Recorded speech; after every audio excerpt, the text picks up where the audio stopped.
آپ کی طرح جاؤ بھائی، جو اوپر بیٹھے ہیں آ جائیے، بالکل بیٹھے بیٹھے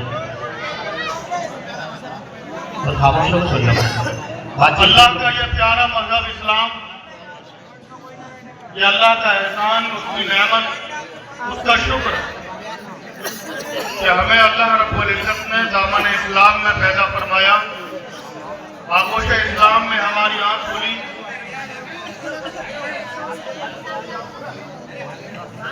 جب ہماری آنکھ کھلی، ہم نے دنیا کو دیکھا تو ہماری کانوں میں اذان پڑھ دی گئی اور ہم بولنا سیکھے تو کلمہ طیبہ ہم کو یاد کرا دیا گیا۔ لیکن ہم غور و فکر کریں اور سوچیں اور سمجھیں اور تاریخ کا مطالعہ کریں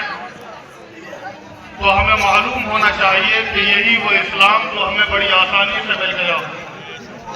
یہی وہ اسلام کہ ہم بولنے سیکھے تو کلمہ یاد کرا دیا گیا، اذان یاد کرا دی گئی،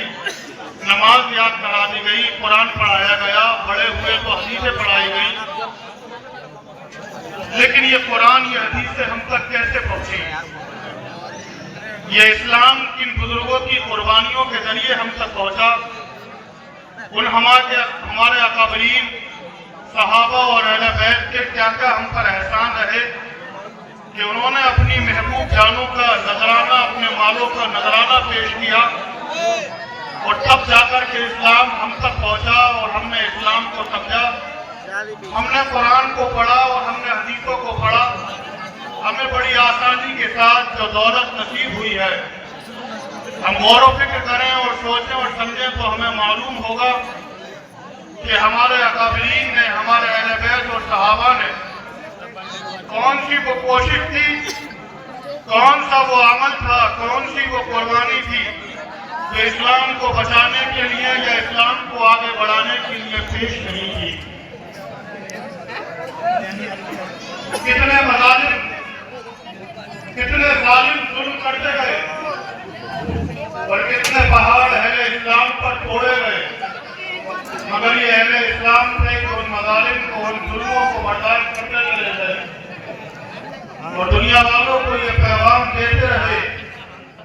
کہ جسم کے خون کا ایک ایک قطرہ تو نکل جائے، لیکن دل میں جو رسول اللہ کی محبت اب پیوند ہو گئی ہے،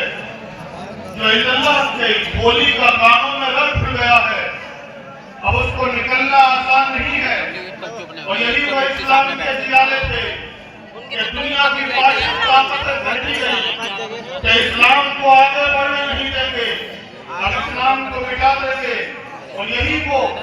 اسلام کے سیالے تھے، یہی وہ نبی پاک صلی اللہ علیہ وسلم کے اصحاب تھے کہ جنہوں نے ظالم طاقتوں کا ڈٹ کر کے مقابلہ کیا، اسلام آگے بڑھتا چلا گیا۔ جو لوگ اسلام کو مٹانے کی کوشش کر رہے تھے، یا تو وہ خود دامن اسلام میں آ گئے یا پھر سفید